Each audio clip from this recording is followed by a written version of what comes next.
Today, we're diving into The Wrecking Crew, 2026, an action-packed crime thriller filled with mystery, corruption, explosive battles, and long-buried family secrets. The story follows two estranged half-brothers who haven't spoken properly in years. But when their father is mysteriously killed, they are forced to work together to uncover the truth. What begins as a simple hit-and-run investigation soon leads them into a dangerous world of political corruption, organized crime, hidden millions, and a conspiracy that threatens the entire island of Hawaii. Let's get into the story. The story begins during the Chinese New Year celebrations in Honolulu. A private investigator named Walter Hale quietly places a brown package inside a mailbox before walking away through the crowded streets. Moments later, a blue van suddenly crashes into him and speeds away without stopping. Meanwhile, James Hale, a Navy SEAL commander, is training a group of recruits when he receives devastating news. His father, Walter Hale, has been killed in what police describe as a hit-and-run accident. Later that evening, James returns home and shares the news with his wife, Isla.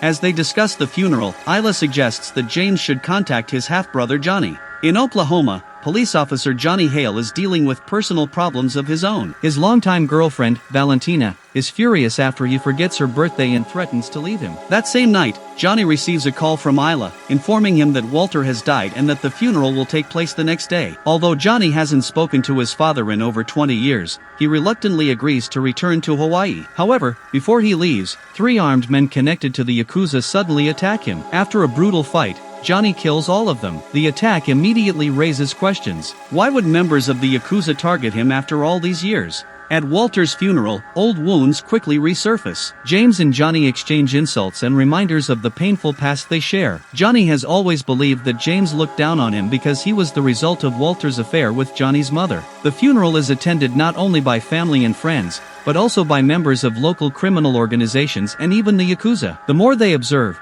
the more suspicious Walter's death becomes. Determined to uncover the truth, both brothers begin investigating separately. James tracks down surveillance footage and discovers a blue van intentionally striking Walter before speeding away. Meanwhile, Johnny searches Walter's apartment. Inside, he finds signs that someone had already broken in and searched the place. There, he encounters Walter's assistant, a skilled hacker named Pika. Pika reveals that Walter's final investigation involved a high-end catering company called Nui Loa. The discovery gives Johnny his first real lead. While searching Walter's belongings, Johnny discovers something unusual hidden inside a surfboard, a secret blueprint. The document contains an official government seal. Their cousin Nanny helps identify it and discovers that the project belongs to powerful real estate developer Marcus Robichaud. However, there is one major problem. The blueprint appears to be for a casino, and gambling is illegal in Hawaii. Suddenly, Walter's investigation starts looking much bigger than anyone imagined. James and Johnny infiltrate a fundraiser hosted by Marcus Robichaud. While there, Johnny meets Marcus's wife, Monica. She reveals that she secretly hired Walter to investigate Marcus because she suspected he was involved in something illegal. Meanwhile, James discovers evidence connecting Marcus to the Yakuza. Before Monica can reveal more information, she is found dead the following day. Authorities rule it a suicide. Johnny refuses to believe it. Now he is convinced someone is systematically eliminating anyone connected to Walter's investigation.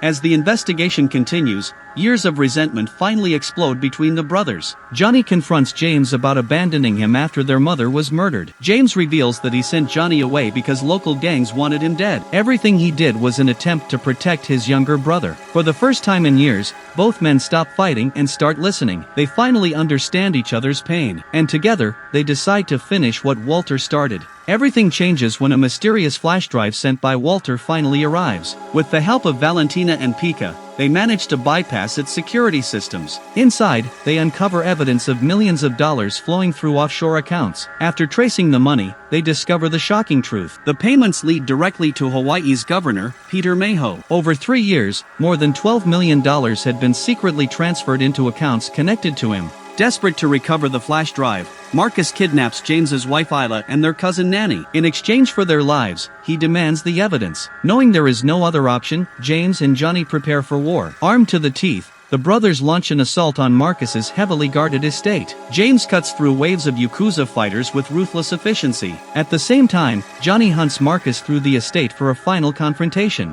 In the final showdown, Marcus finally admits that he ordered Walter's murder. As he prepares to kill Johnny, Johnny reveals a grenade he secretly took earlier. Seconds later, the grenade explodes. Marcus is killed instantly. James rushes into the water and manages to save Johnny's life. With the evidence exposed, Governor Peter Mayhew is arrested and the casino conspiracy collapses. For the first time in years, the brothers find peace. Johnny begins letting go of the guilt and anger he has carried since his mother's death. Before leaving, Mr. K gives Johnny the name of the man truly responsible for his mother's murder. Whether Johnny chooses revenge or forgiveness is left unanswered. In the film's final emotional moment, James suggests that Walter may have sent the flash drive not only to expose corruption, but to bring his sons back together. And with that powerful line, The Wrecking Crew, 2026, comes to an end. If you enjoyed this movie explanation, don't forget to like, subscribe, and turn on notifications for more movie recaps and ending explanations. Thanks for watching, and I'll see you in the next one.